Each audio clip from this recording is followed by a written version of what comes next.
98도 1759 판결 근로기준법 시행령의 형사처벌 확장과 죄형법정주의 사건 번호는 대법원 1998년 10월 15일 선고 98도 1759 전원합의체 판결이다.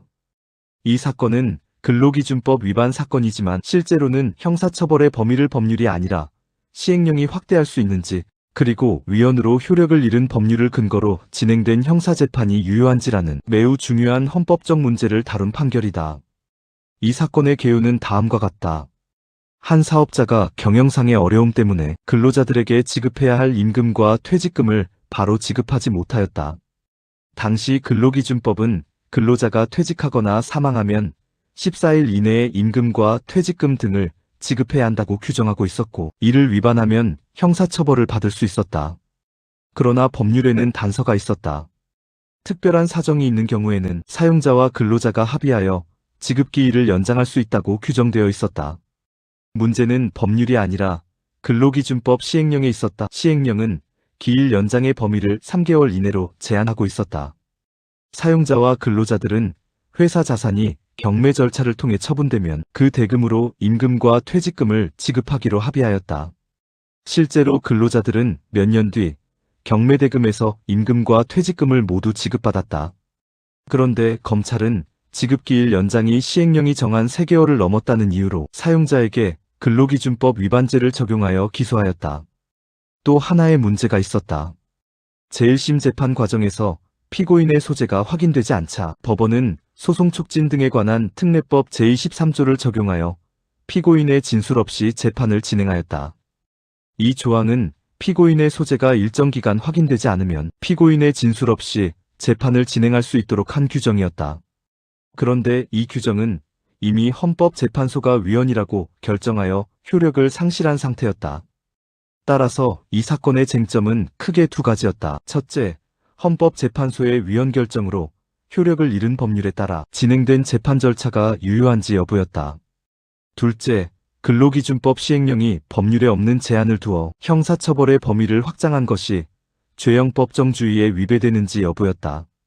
대법원은 먼저 재판 절차의 문제를 판단하였다. 헌법재판소가 위헌으로 결정한 법률은 그 순간부터 효력을 잃는다. 따라서 그 법률을 근거로 하여 재판을 진행하는 것은 허용되지 않는다.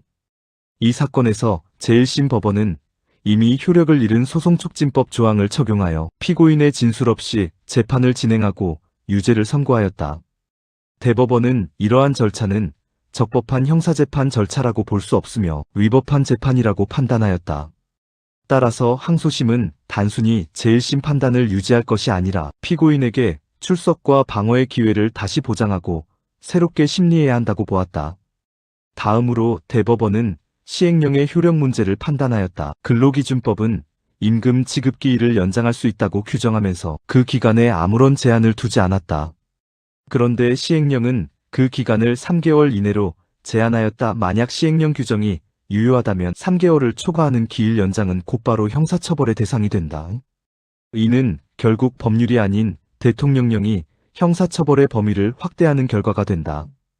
대법원은 형사처벌의 범위는 반드시 법률로 정해져야 하며 법률에 명확한 위임이 있는 경우에만 하위 법령으로 정할 수 있다고 보았다. 그런데 이 사건에서는 법률이 시행령에 그러한 제한을 두도록 위임한 바가 없었다. 따라서 시행령이 기일 연장을 3개월로 제한한 것은 법률의 내용을 변경하면서 형사처벌 범위를 확장한 것이 된다. 대법원은 이러한 규정은 죄형법정주의의 원칙에 위배되고 위임입법의 한계를 벗어난 것으로 무효라고 판단하였다. 이 판결은 헌법적 관점에서 매우 중요한 의미를 가진다. 형사법의 기본 원칙인 죄형법정주의는 무엇이 범죄인지와 어떤 형벌이 부과되는지는 반드시 법률로 정해야 한다는 원칙이다.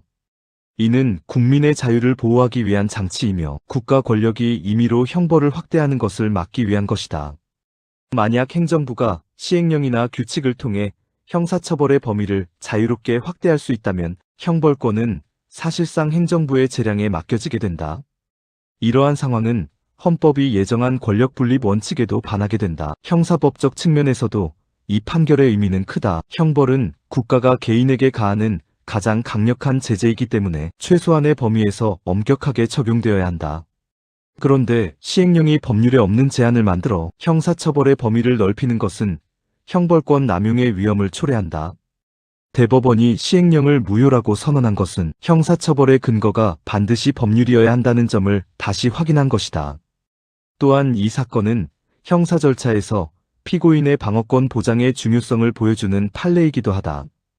이미 위헌으로 효력을 잃은 법률을 근거로 피고인의 진술 없이 재판을 진행한 것은 적법 절차의 원칙에 반한다. 형사재판은 피고인이 충분히 자신의 입장을 밝히고 증거를 제출할 기회를 보장받아야 한다. 대법원은 이러한 절차적 권리를 침해한 재판은 그대로 유지될 수 없다고 보았다.